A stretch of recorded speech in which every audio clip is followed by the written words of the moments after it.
Only on two, Pastor Carlton Pearson will tell you that Tulsa is the city of his prime and of his crime. His ministry was a sudden and bright supernova before it burned out in a spectacular crash that left Pearson shattered for straying from the story as it had always been told.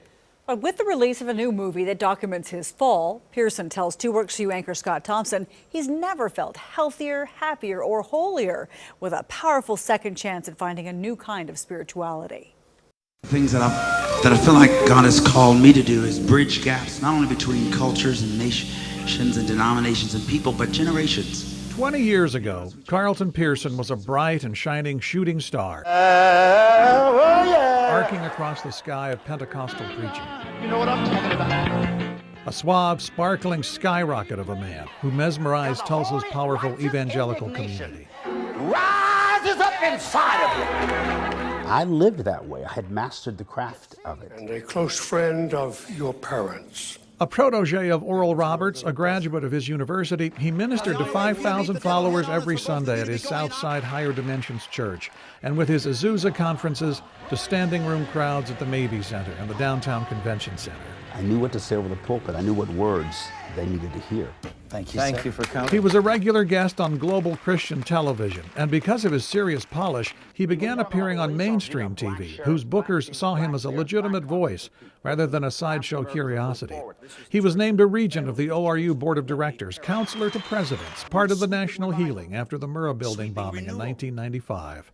And though Carlton Pearson seemed to have it all, I kept feeling unsatiated, unsatisfied, and I didn't know why. he became bored with everything he'd built. It became tasteless to me. Didn't taste bad, it just had no taste at all. And so restless and questioning as he approached his 50th birthday 15 years ago, Pastor Pearson began to listen to that which had been stirring inside him. I came up with the conclusion that we probably got it wrong. And we misinterpreted that instead of the Bible being the inspired word of God, it's probably just the inspired word of man about God. He began to preach inclusion, that everyone goes to heaven, and that there is no hell. I just couldn't reconcile in my mind eternal torture, weeping, wailing, gnashing of teeth. It didn't make sense. And my experience of God was not that way. But in turning his back on a spiteful and angry God, he unleashed the wrath of what he calls Christianity Incorporated. He was suddenly a mortal threat to the business of the Bible.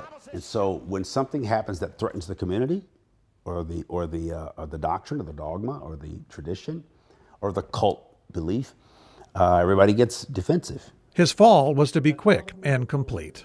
Some people just turn away from you. That's painful, but it's more bitter when they turn against you. Other pastors began to attack. He was barred from Oral Roberts University and removed from its board. And its namesake, his mentor, the creator of the prosperity gospel, warned him that preaching inclusion would destroy everything they'd built. He was declared a heretic and would lose his home and his friends. I baptized those people and counseled them and prayed with them and gotten some of them out of jail and been to the bedsides when they were dying. And I just didn't think that covenant would ever be broken. And as his congregants at Higher Dimensions began to flee, leaving him unable to pay the mortgage, he lost his church. I just didn't think that would happen. But when it did, that's when I knew, wow, this is big and this is bad. I want to ask you something. It's his story of loss and redemption that's told in the movie Come Sunday, a sleeper hit of last month's Sundance Film Festival. Taking part in its production has been both cathartic and painful. And did you love him? Here we go again. A movie will come out, there'll be critics, my name will be used, the people who are angry at me will become angrier, the ones who love me will love me more. And though a public mea culpa could get it all back and more, I've had millionaires come up to me and say, if you change your message and go back to what you were, I'll buy you the property, I'll buy the building, we miss you, we need you, we want you as you were. And when the devil knocks you back, he says that Carlton Pearson is dead. We love you at All Souls. The reborn one, the newly energized one, is the Pastor Pearson who makes monthly Sunday visits to All Souls Unitarian Church in Tulsa, and the one who can now reach hundreds of thousands around the world from his living room with Facebook and YouTube messages. Messages, he hopes, that offer a new perception of God for the 21st century. The message that we have received, for which we paid a huge price, has opened a whole new world for us. It's the message he's convinced his mentor heard as the two sat together and Oral Roberts approached the end of his life. But I convinced him, I think, and when I finished, he stood up, and there's a scene in the movie about he put his hand in his back pocket and he looked up to the ceiling and he said, I've listened very carefully to everything you said. Long pause. And I like what I hear. Man, that was as close to an affirmation as I was going to get. And to an older, chastened, and yet happier Carlton Pearson, that now serves as quite enough. I think there's so much more to God than we have tried to imagine. Scott Thompson, 2 Works for You.